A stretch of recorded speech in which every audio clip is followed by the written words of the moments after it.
Agora, Elo, empreendedorismo na rede, com Douglas Martins, aqui na 316. Dicas de como superar os desafios de empreender em tempos de crise. Neste momento nós vamos aqui para o nosso querido convidado que está conosco hoje, é Douglas Martins. Douglas, meu querido, bom dia, seja bem-vindo, que alegria receber você. Bom dia, pastor William, alegria demais, né, poder estar aqui contigo nessa manhã. É uma pena que as circunstâncias sejam essa questão da saúde da mãe do pastor Welber, né, nós estamos aqui todos, o Brasil com ele, né, conectados aqui em oração, em esperança de que o Senhor há de fazer algo extraordinário nesse momento, né? Então, estamos aqui. Mas é um prazer enorme estar contigo. Você sabe que eu gosto muito dessa nossa prosa. E é um privilégio enorme estar aqui nessa manhã. Maravilha, Douglas. Realmente é o motivo, né, pelo qual eu estou aqui. Não é um motivo agradável, né? Mas a gente tem aí a alegria de poder estar junto nessa manhã, e todos nós, né, como eu falei com o pastor Welber hoje de manhã, a gente até tentou para ver se ele conseguiria entrar hoje, mas ainda não foi possível. Eu estava conversando com ele hoje de manhã, tenho acompanhado para saber como as coisas estão, e eu brinco com ele que ele tem estado agora lá do outro lado, né, acompanhando a programação, mas se Deus quiser, em breve ele estará aqui com a gente mais uma vez, viu? Amém, amém. E Douglas, fala para mim, como está aí sua terra? Você está na sua cidade? Você está em que lugar deste Brasil, Douglas? Estou aqui em Curitiba, minha cidade, né? Curitiba, nessa fase do ano, como a gente já tem conversado, é mais fresco do que talvez em outras regiões. Mas você sabe que apesar da época, o inverno ainda não chegou, né? A gente está aqui na antevéspera do inverno. Estamos aqui hoje com cerca de 14, 15 graus. Olha aí. Nos lugares onde você está fechado do clima, né? Porque lá fora está chovendo.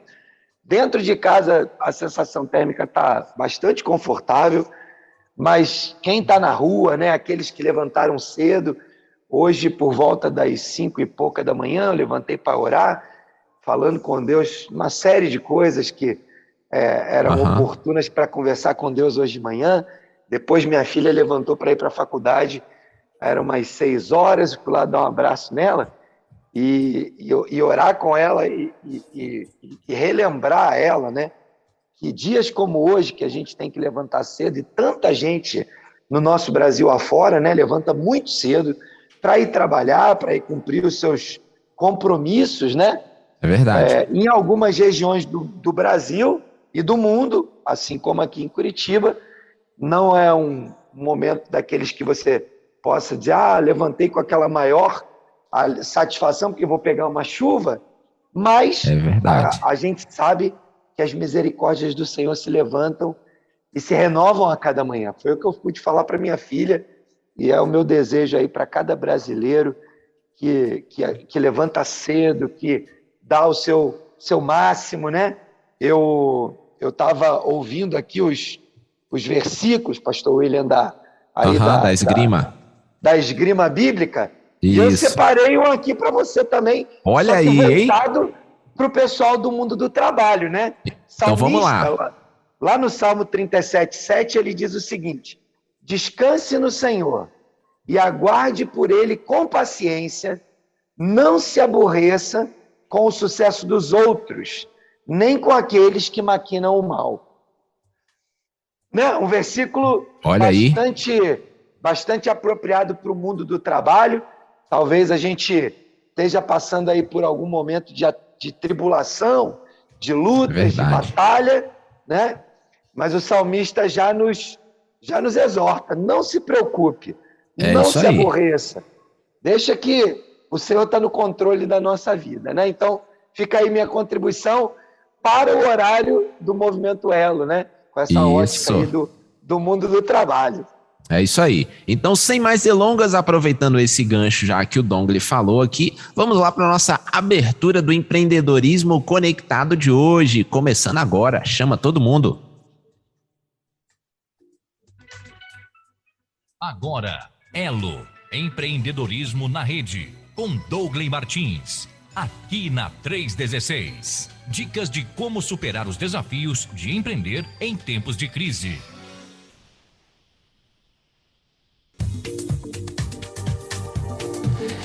Está no ar no dia de hoje, Empreendedorismo Conectado com Douglas Martins, e o tema de hoje é administrando tensões. Administrando tensões, é sobre isso que a gente vai falar. Douglas Martins está aqui com a gente, já falou como está o clima, como estão as coisas, já compartilhou um texto bíblico riquíssimo, mas a gente precisa aí, Douglas, começar a introduzir o assunto, né? Nós vamos falar sobre essa questão aí de como, né, ou administrando as tensões. Eu queria que antes da gente entrar propriamente nas perguntas que eu tenho aqui para você, que são 3 perguntas, eu queria que você aí fizesse uma introdução sobre esse assunto, o que a gente vai abordar aqui de maneira um pouco mais ampla, né, sem entrar muito nos detalhes, para depois a gente esmiuçar nas perguntas, mas dá aí um panorama geral sobre o que a gente vai falar no dia de hoje.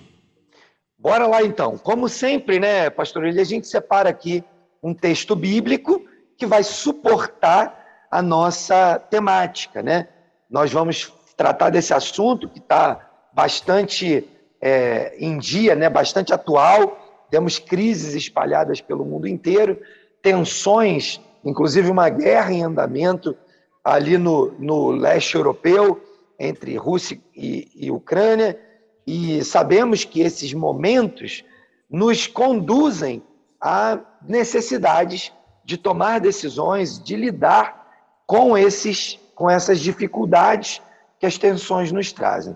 Eu separei aqui o texto de 1 Samuel, no capítulo 18, versículos de 1 a 12, que narra uma história bastante interessante e é bem conhecida, porque ela é a sequência daquele episódio, quando Davi vai até o campo, Saul e os seus melhores guerreiros, alguns dos irmãos de Davi, estavam ali no campo, enfrentando os filisteus, preparados para um possível duelo, e o povo estava oprimido, né, tenso, com todas aquelas questões ali, já que o exército dos filisteus tinha na sua composição não só força bélica para combater, como também eles tinham um guerreiro, né? Um homem muito grande, forte, conhecido por Golias. E nós, então, nos deparamos com essa cena, quando Davi, então, é desafiado por aquela cena, ele olha para aquele contexto, vê os seus irmãos, sua nação temerosa, preocupada. Há uma proposta dos filisteus de que, ao invés de haver uma guerra entre todos, uma luta com muitas mortes, que cada nação selecionasse um combatente, e aquele combatente que ganhasse a batalha, então dominasse ali aquela guerra, aquela situação, aquela região. Bom, Davi chega trazendo comida a pedido de seu pai, leva na frente de batalha ali, seus irmãos debocham dele, criam uma situação até, em certa medida, constrangedora, geram mais uma tensão, e Davi, então, vai um pouco mais adiante, e aquele filisteu, Golias, então está ali debochando do povo de Israel. Davi olha e fala: quem que é esse cara aí, né? E aí contam toda a história para ele, explicam o cenário. Davi é levado a Saul e aos seus líderes ali, para se apresentar, né? Porque Golias, então, faz uma espécie de provocação, dizendo: tem alguém aí que seja capaz de me enfrentar? E Golias fica esperando que alguém se manifeste. O povo, temendo por aquilo que via, pelo tamanho do guerreiro, pelas suas armas, sua armadura, com temor ficam ali recuados, e Davi então se apresenta ao rei e diz: olha, eu quero ir lá. E aí começa toda a história. Os generais, o rei, tentam vestir ele com uma armadura, dão a ele ferramentas de guerra, e ele não consegue, não se sente muito confortável com aquilo ali. Ele conta uma história, né, que vai ao campo cuidar das ovelhas, quando um leão tenta, quando um urso pega, ele vai lá e solta a ovelha, dá uma surra nos oponentes, ele não se amedronta diante daquelas tensões. E aí, então, ele fala: tira essa roupa de mim, me deixa eu organizar aqui a minha forma de lutar. E o rei fala: bom, você vai por sua conta, então, né? E ele vai lá, cata as famosas 5 pedrinhas, a sua funda, vai até o campo de batalha. Aquele filisteu faz uma série de ofensas a Davi, menospreza ele, tenta ganhar confiança e tirar confiança de Davi, ofendendo, falando palavras depreciativas.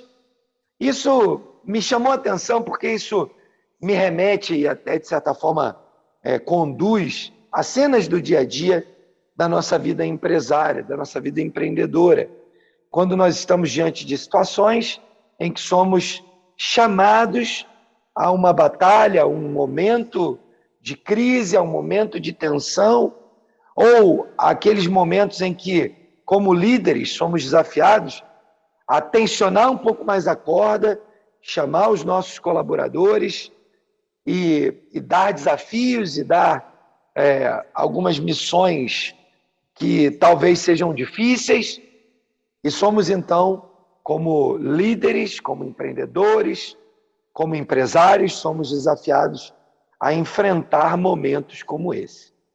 Davi olha para aquele problema, para aquela pessoa, para aquele cenário todo, e ele diz: quem que é você para ofender, para falar alguma coisa, para dizer uma mentira, para blasfemar contra o Deus vivo?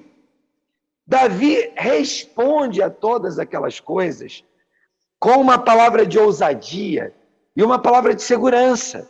Ele não responde àquela situação, àquelas circunstâncias com medo. E aqui termina o capítulo 17. E nós chegamos ao capítulo 18, quando Davi vai enfrentar, então, a primeira grande tensão entre ele e Saul. E essa história de tensão entre ele e Saul perdura por muitos anos, cerca de 10 a 15 anos, quando ele então se tornará rei lá na frente. E aqui no capítulo 18, Davi então já tinha matado Golias, já tinha cortado a cabeça dele, o povo de Israel já tinha perseguido os filisteus, já tinha tomado ali conta da situação. Davi volta para Saul e começa então o capítulo 18. Aparentemente há um namoro, há uma relação muito boa entre Davi e Saul. No versículo 18, o capítulo 18 começa dizendo isso. Depois dessa conversa, e a gente está falando de tudo que eu comentei ali atrás, Davi com Saul, surgiu tão grande amizade entre Jonatas, filho de Saul, e Davi, que se tornam melhores amigos. Daquele dia em diante, Saul mantém Davi consigo e não deixa ele voltar para sua casa, para a casa do seu pai. Jonatas fez um acordo de amizade com Davi e se tornam então melhores amigos. Versículo 4, Jonatas tira a sua roupa da realeza, toda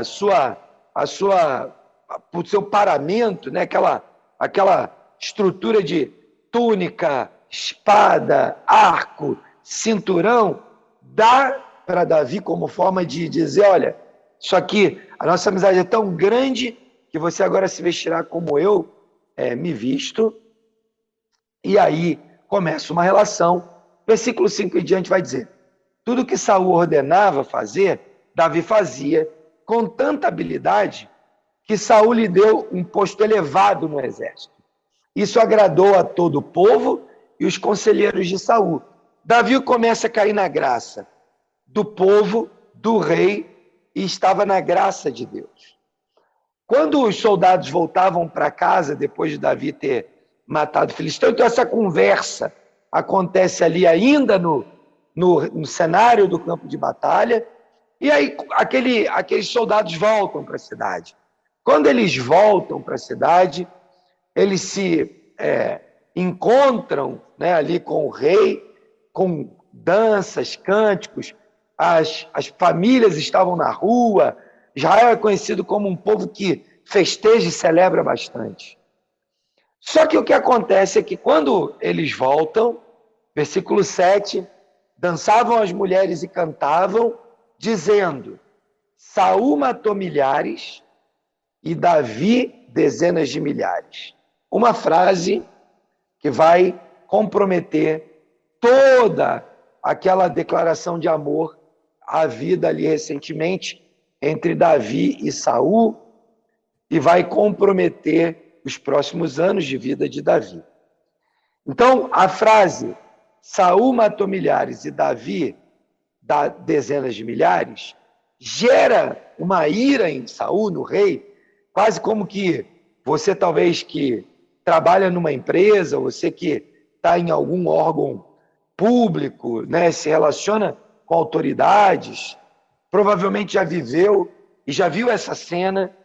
Eu também já tive a oportunidade de vivê-la na minha própria vida, em uma etapa da minha vida em que eu trabalhei em uma organização com características político-institucionais muito fortes, quando, mesmo que você não queira, o seu trabalho sobressai acima do líder maior, gera naquelas pessoas ali um certo senso de revolta ou até mesmo de inveja, e isso faz com que pessoas comecem a trabalhar contra aquele que, mesmo sem querer, produziu aqueles efeitos. Então acontece que Saul fica irritado, versículo 8, né?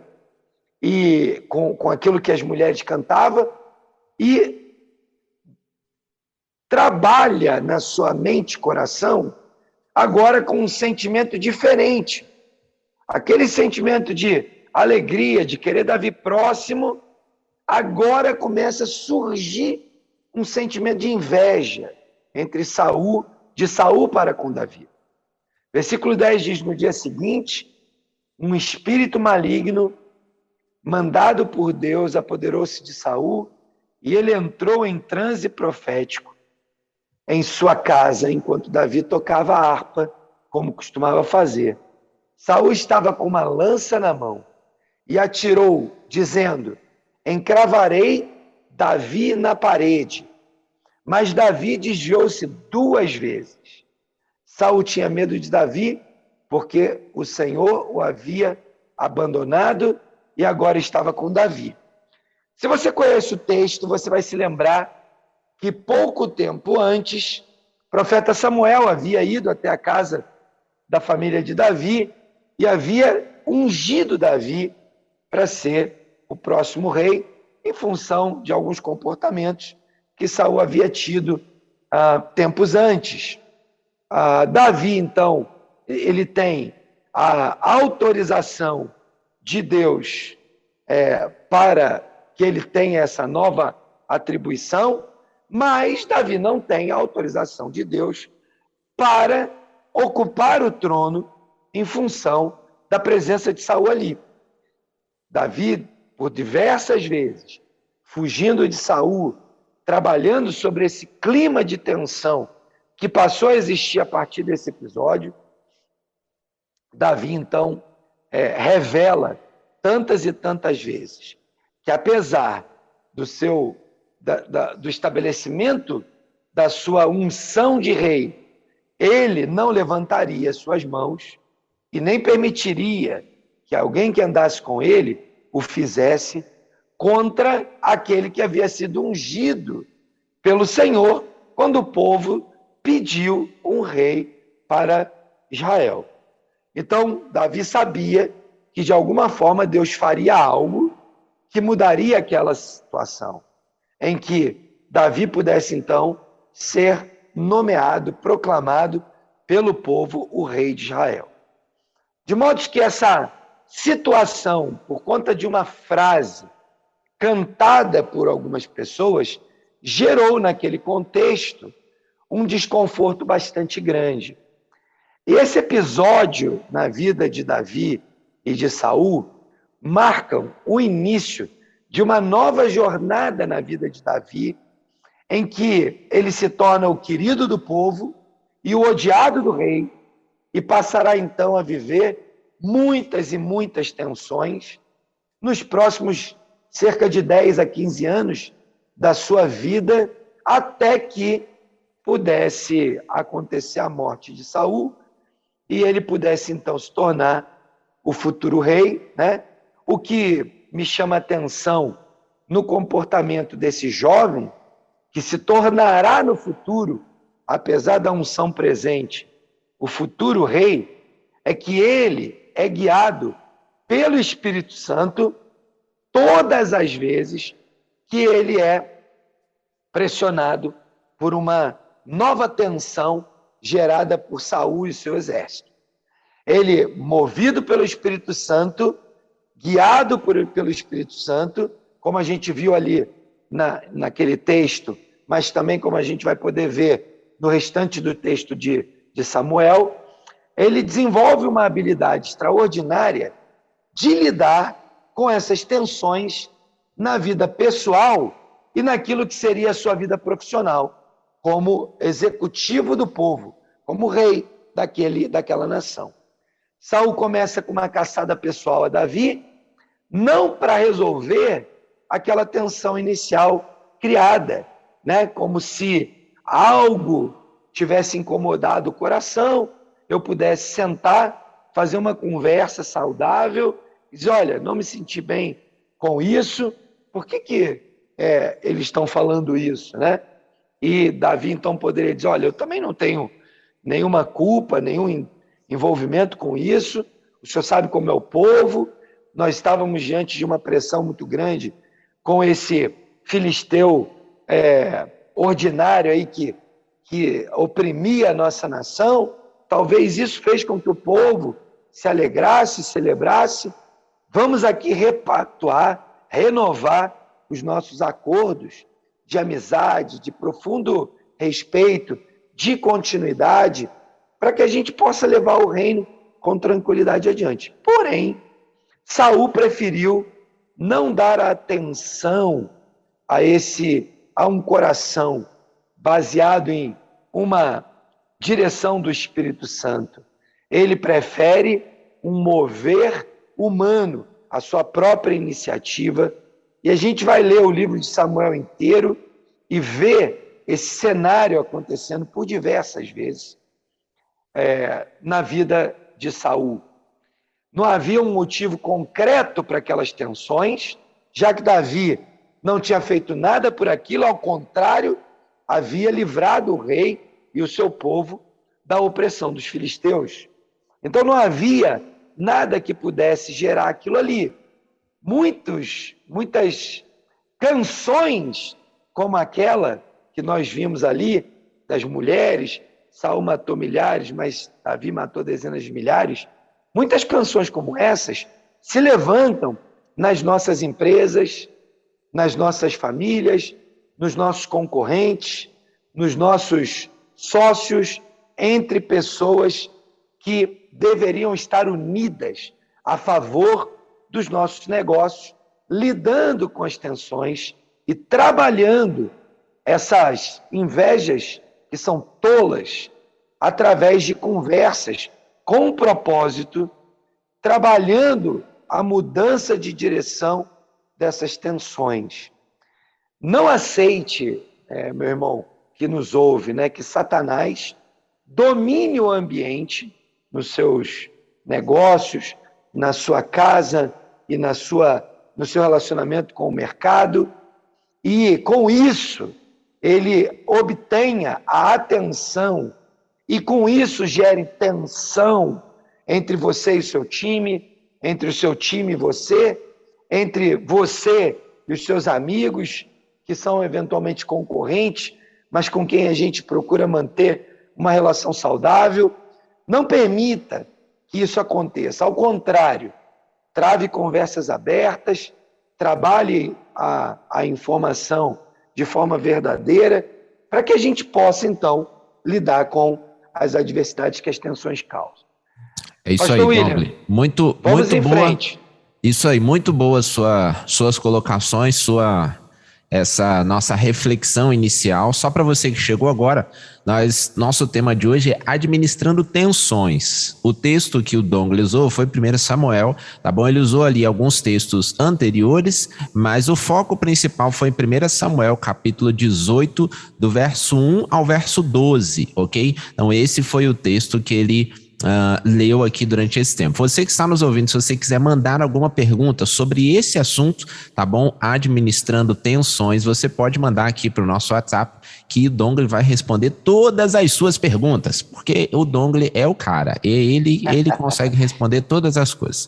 E aí, Dongle, você falou sobre essa questão de tensão, né, de lidar com situações às vezes que não estão no nosso radar, né, que às vezes a gente não espera, né, mas acontece alguma coisa, né, um evento, algo desencadeia e esse clima tenso. Mas, por outro lado, existem alguns líderes, alguns empreendedores, algumas pessoas que às vezes estão à frente do seu negócio, que eles pensam que para o funcionário funcionar, você precisa botar pressão nele, entendeu? Que se não tiver pressão, o negócio não funciona, né? Então, para as coisas andarem mais rápido e melhor, tem que ser cada vez mais tenso. Quanto mais pressão eu boto, mais rápido e melhor as coisas funcionam. É assim mesmo que funciona? Como que a gente deve lidar com isso? O que você acha? Bom, vamos lá. A gente conhece, através da história, muitos recortes que provam que isso não é a melhor estratégia, né?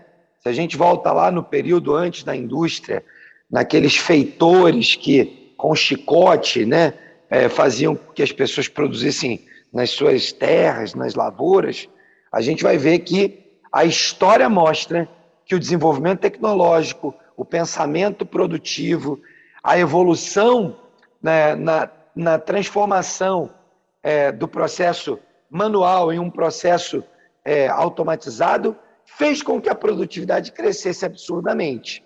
E aí a gente vai ver que há interações que melhoram o processo sem que necessariamente eu precise de um nível de pressão ou de opressão extrema.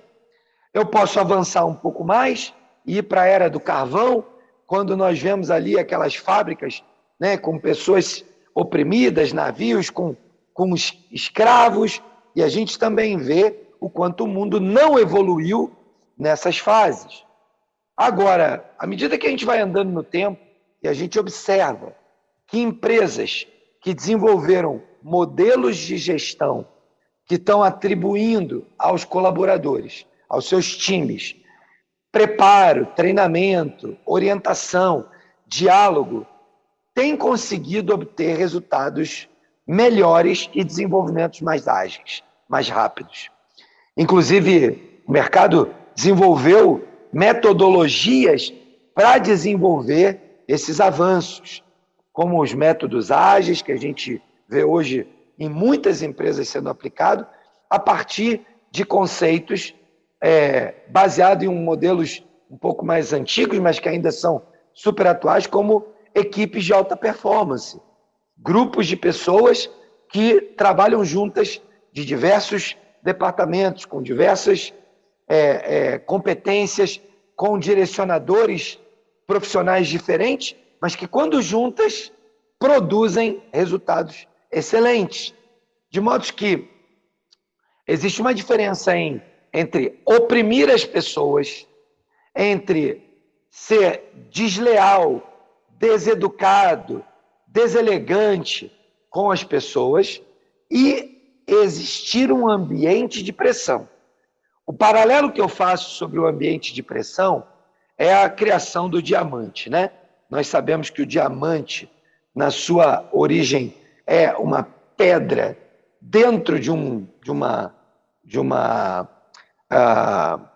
poço de mineração de carvão e que, por causa da alta pressão que ele recebe debaixo da terra, ele se transforma em uma pedra preciosa. Da mesma forma, as ostras que produzem as pérolas, elas vivem uma situação de pressão, porque entra ali um grão de areia, e aquele grão de areia incomoda de certa forma e faz com que aquela ostra, no seu melhor mecanismo de defesa, produza uma pérola. Assim como alguns peixes que são pescados vivos, quando vão ser transportados para a terra, recebem naquele tanque um pequeno tubarão ali que mantém os peixes nadando, porque estão fugindo daquela tensão, para que eles cheguem vivos até o seu destino. Então eu trouxe aqui vários exemplos de diversas naturezas que nos mostram a diferença entre um nível de tensão que permite que nós cresçamos, e essa tensão, em geral, uma tensão provocada, proposital, pensada e combinada. Não é aquela pressão do chicote que não difere se o ambiente está sendo produtivo ou não, ele chicoteia apenas pelo prazer de chicotear. O ambiente que tem esse contexto, e aí traga para o século XXI, talvez a gente não tenha mais chicote, né, pastor Will? Mas a gente provavelmente tem líderes que com sua língua chicoteiam pessoas ao invés de criar um ambiente favorável para o desenvolvimento. É verdade. E eu acho que a grande questão é a gente encontrar o equilíbrio, né, e que essa pressão seja uma pressão que produza o crescimento ou o desenvolvimento daquele seu colaborador dentro da área que você, dentro do projeto que você está liderando, né? Porque isso, aqui o nosso quadro falando aí empreendedorismo conectado, mas isso se aplica na gestão de pessoas como um todo, né? Em qualquer gestão de projetos, qualquer gestão de pessoas, você pode aplicar os mesmos princípios e os mesmos valores. É claro que quando a gente fala pensando de empreendimentos, de negócio, existem momentos que sim, você tem que colocar pressão ali, quando você tem uma equipe de venda em determinado ambiente, em determinado evento, que você tem um prazo determinado para cumprir, ou até mesmo em outras áreas, você precisa ali às vezes pressionar a sua equipe para que ela consiga se desenvolver melhor naquele ambiente, né? E essa pressão vai ali através de palavras de incentivo, através ali de orientações mais específicas, mas de fato pressioná-los para conseguir desenvolver. Agora, quando essa pressão ela se torna ofensiva, né, e não gera esse crescimento, até mesmo porque uma equipe de venda, ela tem um momento de pressão, mas ela tem também um momento que você tem que tirar o pé para a sua equipe respirar, tomar um fôlego, celebrar o que alcançou, e aí daqui a pouco volta para uma nova etapa.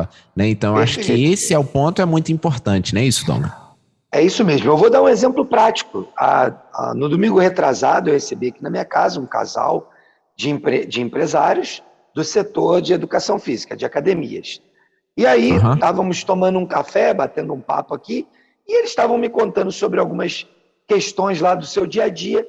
E no meio da conversa, eu percebi que, por exemplo, a estratégia deles de aquisição de clientes não estava baseada em uma estratégia de gestão de meta diária. Conclusão, eles não estavam performando o suficiente para o crescimento da empresa. Nós fizemos uma conversa, identificamos esse problema, combinamos que eles deveriam ter uma meta diária para o seu negócio. Essa meta diária deveria ser medida na hora do almoço e no final do dia. Aham. Todos os dias. Eles falaram, puxa, um negócio tão simples e nós não estávamos fazendo. Isso não é um sistema de certa forma, é um sistema de pressão. Mas não é um Claro. sistema gentil, combinado, que produz desenvolvimento, que permite que no meio do dia eu avalie o processo, corrija o rumo e ainda tenha mais meio dia para obter os meus resultados? Essa é a Exatamente. ideia de uma pressão saudável. Ontem E eu até encontrei mesmo, com e eles... até mesmo o colaborador, né, aquele que está recebendo essa pressão, ele também consegue medir o seu desempenho, né? Será que o que eu estou Perfeito. fazendo está gerando resultado ou será que eu tenho que mudar alguma coisa, né? Então esse ponto é muito importante. Exatamente o que aconteceu ontem. Encontrei com eles, William, com os dois de novo, num evento que teve aqui em Curitiba, chamado Kindle. E perguntei, como é que tá? E eles falaram, Dongley, surpresas incríveis, porque as pessoas começaram a dizer, que bom que agora você me dá um feedback mais rápido. E eu posso corrigir e melhorar a minha performance no próximo ciclo. Então é exatamente isso que você falou. Teve antes de entrar, né, para a área ministerial, na época de consultoria de empresa, eu lembro foi um sistema parecido com esse, né, em um determinado momento do dia, e tinha momentos, às vezes, que com a correria eu atrasava um pouco ao momento de fazer a verificação, e aí eles que me cobravam, falavam assim, e aí, já tem a parcial de hoje? Como é que estão as coisas? Porque eles queriam saber, entendeu? Eles queriam conseguir alcançar aquela meta diária, saber se eles estavam acertando, se eles estavam errando. Então, o dia que eu atrasava um pouquinho a passar a referência, eles que procuravam e falavam assim, e aí, já tem a parcial? Como é que a gente está indo? Né, para conseguir ajustar. Agora, tem líderes, Dongley, que tem uma certa dificuldade, né, de frear a língua, né? E a gente veio falando sobre isso, de que hoje a gente, em muitos ambientes, em muitos contextos, né, e a gente acredita nisso, no nosso Brasil, a gente não tem de fato ali de maneira física o chicote, mas a língua às vezes acaba sendo esse chicote, né? E como que um líder deve fazer quando ele sente que não tem o freio na língua, né? Como lidar com essa irritação por tudo que acontece? Bom, vamos lá. A gente vai precisar primeiro separar aqui o líder em dois grupos, né? Então, a gente precisa, de alguma forma, trabalhar com aquele que aprendeu a refrear a sua língua, né? Que trabalhou esse aspecto na sua vida, o líder cristão que amadureceu, né? Amadureceu a sua fé o suficiente para usar a favor de si a língua como instrumento de bênção e não de maldição. Então, nós queremos aqui olhar primeiro para um grupo que aprendeu e que, eventualmente, por uma pressão do dia a dia, cometeu o deslize, né, de não ter uma boa conversa e não usar a sua língua de maneira tal que abençoasse a vida daquelas pessoas, ainda que ele use a sua língua para cobrar e para buscar os resultados. Para esse caso, eu creio que a resposta que a Bíblia nos traz é: você precisa ir lá e restaurar, pedir perdão, corrigir a forma. Às vezes a gente acha que a forma de falar não é tão importante. Eu me encontro com alguns empresários, né, que eles às vezes falam assim, isso é mimimi, né? As pessoas estão mimizentas. E o que eu digo para eles é não, cara, as pessoas continuam sendo pessoas inspiradas por Deus, né? Onde a nossa liderança faz com que elas sejam inspiradas, e quando você maltrata alguém, você está distanciando essa pessoa da oportunidade de conhecer um Deus transformador. Então, o melhor caminho para essa pessoa, para esse líder, é que ele volte lá, peça perdão à sua equipe ou àquela pessoa com quem ele foi rude, tratou de forma equivocada. E nós temos um outro grupo, que é o grupo daqueles que ainda não aprenderam, como a palavra de Deus nos ensina, que a língua é um órgão que precisa receber um cabresto, precisa receber um freio, porque ela sozinha, por conta própria, usada a revelia do seu cérebro, ela vai produzir destruição. É o que o texto nos diz. Nós sabemos que quando a língua entra em ação sem que ela passe por um filtro no seu cérebro, você vai produzir destruição contínua. Então, nesse caso, nós precisamos de uma transformação maior. Você precisa, de fato, se você é cristão e se comporta dessa maneira, você precisa dobrar o seu joelho e pedir ao Senhor que te dê domínio, fruto do Espírito, domínio próprio, que você refreie a sua língua para poder usá-la de uma maneira saudável, né? Eu recomendo que você leia ali o livro de Tiago, que trata, né, da língua como um órgão, a língua como um órgão que precisa ser dominado, né? Então, volte para o Senhor e trabalhe nesse processo de desenvolver domínio e controle sobre esse órgão tão pequeno que produz na nossa vida bênção e maldição. É isso aí, olha, você que está ligado aí na Rede 316, nós estamos com o quadro Elo Empreendedorismo Conectado e o tema de hoje é administrando tensões, viu? Você que quer mandar a sua pergunta, quer mandar o seu questionamento, aproveita, manda aqui no nosso WhatsApp, tá bom? Ou o seu comentário, a sua participação, para a gente poder aqui ler ao vivo, tá bom? Junto com o Dongley Martins. Dongley Martins, você por acaso você já foi a Vargem Alta no Espírito Santo? Rapaz, Vargem Alta eu não fui, eu já fui em alguns lugares no Espírito Santo. Em alguns lugares, né? Então, hoje... Agora, pode ser que eu não lembre, É possível também, né? Recentemente, em um lugar que eu não vou lembrar o nome agora. Mas é possível, é possível.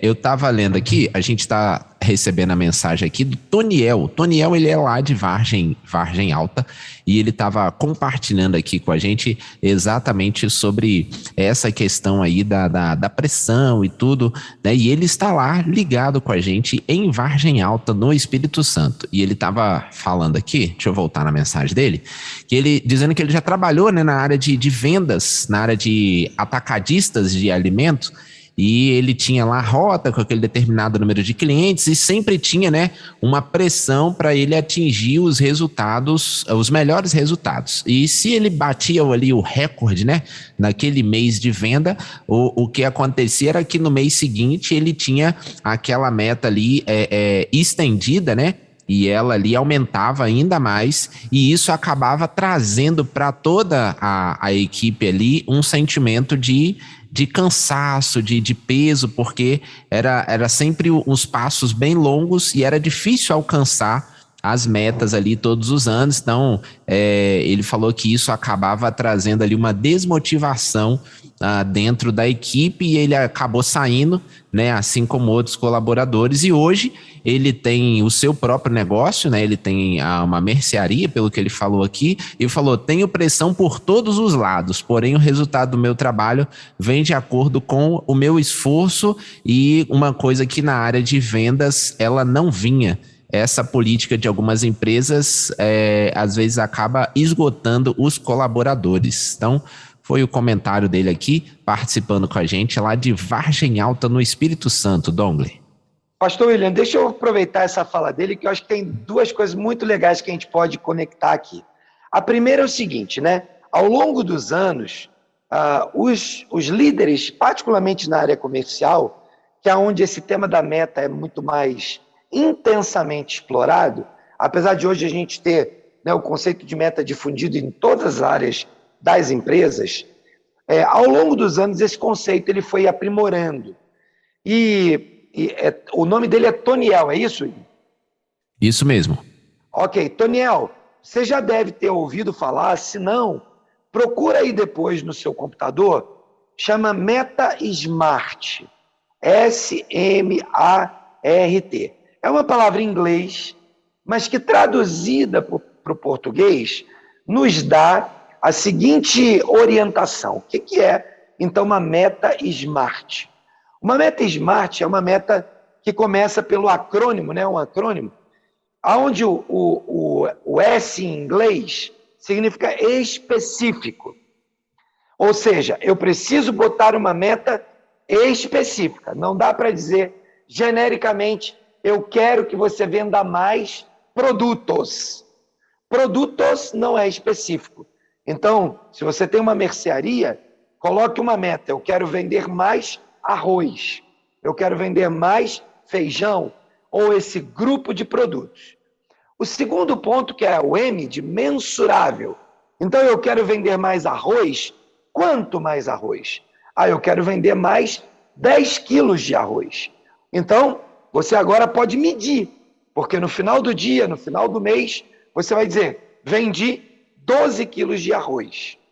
Elas precisam ser atingíveis.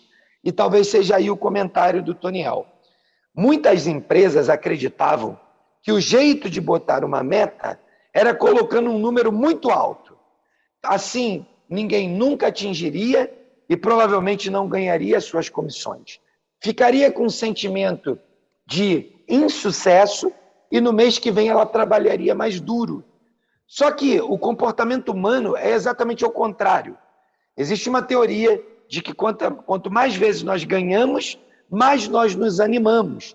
Por isso, uma meta precisa ser atingível. Ela ser atingível não quer dizer que ela seja fácil. Mas então, quando eu digo lá que quero vender 10 quilos de arroz, precisa ser 10 quilos de arroz algo possível, que exerça o papel de motivação para o contínuo crescimento das metas.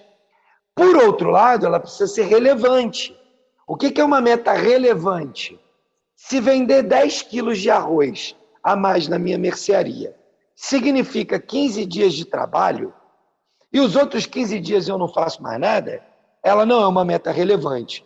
Significa que a meta poderia ser tranquilamente 20 quilos, porque eu poderia vender nas 2 quinzenas 10 quilos, de modo que se a meta também não é relevante, ela não cumpre o seu papel de estimular o desenvolvimento. E ela precisa ser temporal. Eu termino aqui essa explicação desafiando a todos os empreendedores, empresários que nos escutam, a quando pensarem em metas, sempre pensarem em metas SMART. Vai na internet, assiste um vídeo no YouTube, tem uma série de treinamentos sobre essa metodologia e você pode implementar na sua empresa e você vai ver grandes transformações na gestão, tanto da atenção quanto da zona de conforto, porque esse é um lugar que a gente tem que estar o tempo todo validando se é zona de conforto ou se é tensão exagerada, né? E implemente meta SMART no seu negócio. Eu tenho certeza que você vai ver resultados incríveis. Maravilha, Dongley. Obrigado pelas dicas aí. Toniel está lá ligado com a gente, acompanhando e participando. Você que está aí, tá bom? Quiser mandar a sua mensagem, a sua participação, também aproveita aqui e manda a sua mensagem, viu? E, Dongley, eu cometi agora que ele mandou aqui, olha, eu li o negócio errado, Dongley. Você citou o exemplo, mas eu acho que se aplica também. Não é mercearia, é marcenaria, Dongley. Ele trabalha com móveis. Perdão a falha, Toniel. Mas vale do mesmo jeito para o Toniel. Talvez ele tenha que adaptar o exemplo do quilo de arroz para o número de móveis que ele quer vender. Né? Isso aí, ou para algum móvel específico, né? Talvez ele perceba ali um perfil de móvel específico, ele pode direcionar, não, esse móvel aqui eu quero vender tantos móveis. Minha Isso, linha de produção, ela vai ter uma linha própria para fabricar armários de cozinha, ok? Põe uma isso meta aí. smart para sua venda de armários de cozinha. Olha aí, ó. Toniel, pega a dica aí, anota, viu? Não deixa passar, que ela é importantíssima, tá bom?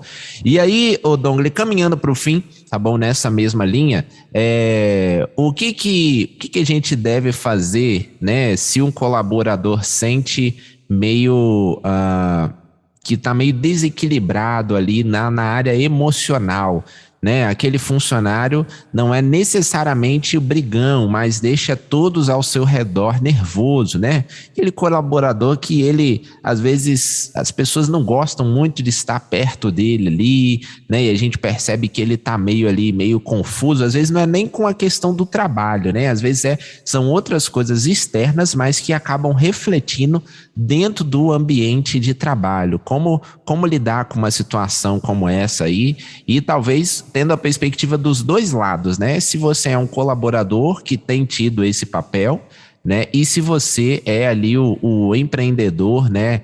E tem alguém assim na sua equipe. Muito jóia, William. Essa é uma pergunta ótima nós poderíamos ter um programa só para discutir sobre isso.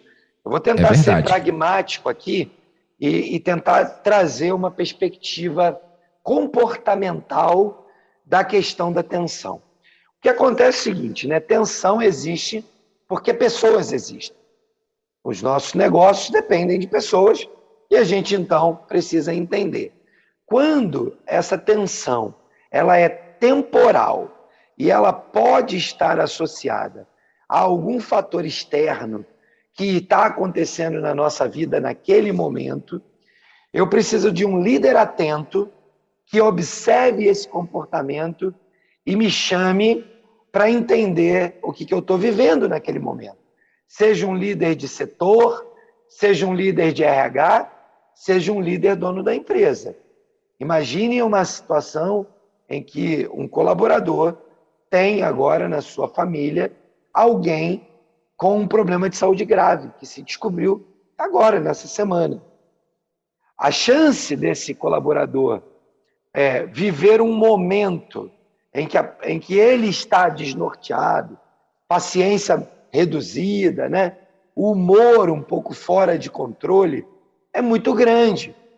E apesar de muitas pessoas no passado terem dito que esse é um problema pessoal e que essa pessoa tem que deixar esse problema do lado de fora do portão da empresa, ao longo dos anos, a ciência que estuda o comportamento humano entendeu e descobriu, né, e entendeu que essas coisas não se dissociam. É impossível que uma pessoa deixe alguma coisa do lado de fora da empresa. Ela naturalmente buscará equilibrar isso, não deixar transparecer, mas efetivamente essa pessoa dependerá daquele contexto. Nós passamos mais horas no ambiente de trabalho do que na nossa casa, do que dormindo. Nós passamos, às vezes, 10, 12 horas no ambiente de trabalho. Então, eu diria que, nesse contexto, aquele líder atento, ele vai observar o seu time e vai perceber alguém com um comportamento diferente e vai chamá-lo para entender, para observar o que pode tá dando origem àquele cenário. Então, esse é um caso. Outro caso é o caso daquelas pessoas que regularmente manifestam uma frase terrível, que talvez nem elas mesmas reflitam, que é: eu nasci assim, eu sou assim, eu sou desse jeito. Síndrome, né, popularmente no Brasil chamado de síndrome de Gabriela. Eu nasci assim, eu cresci assim, você sempre assim, Gabriela, né? Essa pessoa que tem esse tipo de comportamento, ela terá mais dificuldade de receber uma palavra de alento ou mesmo uma exortação.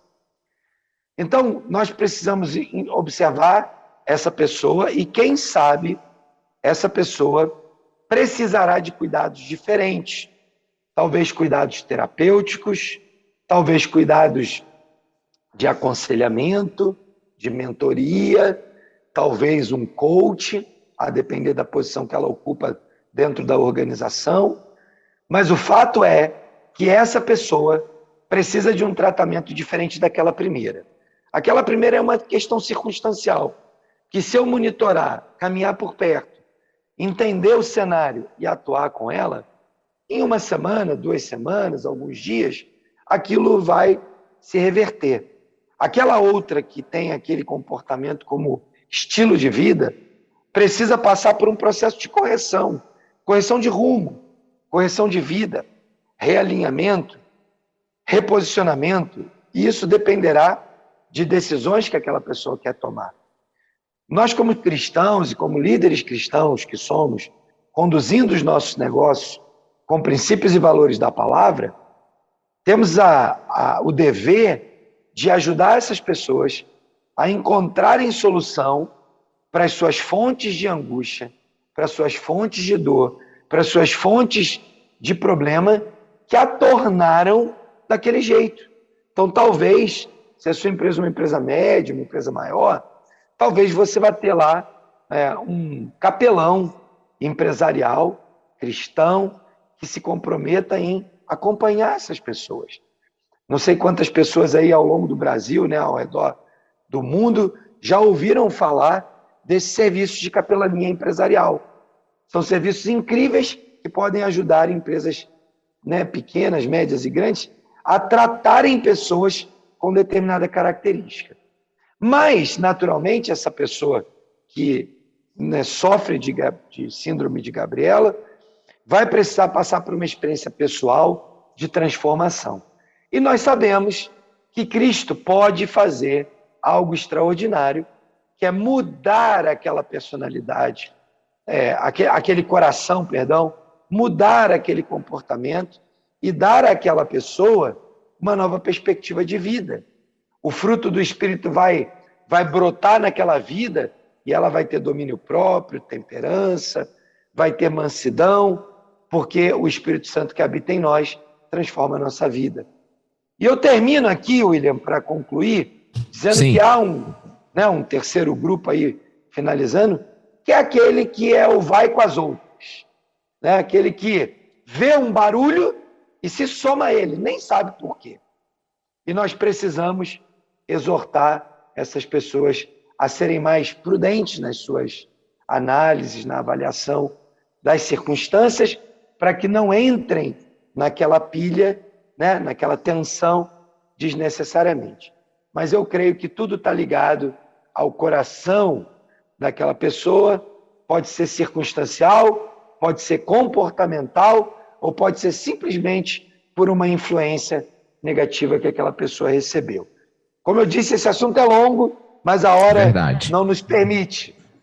É verdade, é um assunto extenso, é um assunto que precisa aí ser trabalhado, né, e pensado com muita atenção, até mesmo naqueles pontos que chega a necessidade e aí pensando, né, no ambiente corporativo, né, de negócio, onde às vezes aquele colaborador não se encaixa naquele perfil, naquele ritmo de trabalho, e para que você consiga desenvolver, às vezes é necessário, né, desligar o colaborador, procurar outra pessoa, porque não há uma maneira de resolver, né, por outros caminhos. Então esse é um ponto também que precisa ser pensado, mas como você bem falou, esse é assunto para um programa, né? Para a gente poder trabalhar e desenvolver aqui, mas a gente já conseguiu avançar bastante hoje e aprender um pouquinho, tá bom? No dia de hoje, como administrar as tensões, viu? Precisa ter um nível de pressão, precisa ter uma tensão, mas ela precisa ser saudável, né? Uma tensão que gere crescimento e desenvolvimento para toda a sua equipe, para todos aqueles que estão com você, e não que traga aí prejuízo, né, para sua equipe, para aqueles que são seus liderados, viu? Então, muito obrigado pela sua participação, ouvinte da Rede 316. Dongley Martins, vamos chegando ao fim. Você quer suas palavras finais? Você quer mandar um abraço, um alô para alguém? Quer complementar com mais alguma coisa? Fica à vontade, meu irmão. Maravilha. Eu quero recomendar que os nossos ouvintes, né, dediquem aí um tempo para ler Tiago, capítulo 3, particularmente, que vai tratar desse assunto da língua, né? aqueles que têm um pouco mais de dificuldade de lidar com essa pressão podem aprender aqui sobre isso. Eu creio que, né, como recomendação final, é isso mesmo, William. Tensão faz parte do desenvolvimento de grandes joias, dos diamantes, das pérolas, e farão da nossa empresa uma empresa forte, brilhante, de alto valor. Mas elas precisam ser feitas com base em métodos decentes, métodos honestos, métodos que respeitam as pessoas que participam dali. Quando você precisar de equipes de alta tensão, você precisa selecionar pessoas que suportam mais tensão.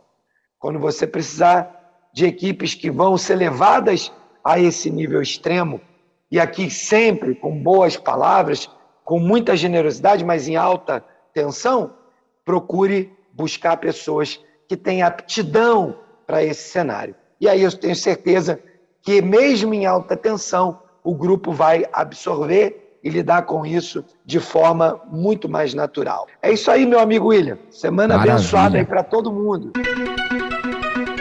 Elo, empreendedorismo na rede, com Douglas Martins. Baixe agora os podcasts em nossa plataforma rede316.com.br. Dicas de como superar os desafios de empreender em tempos de crise.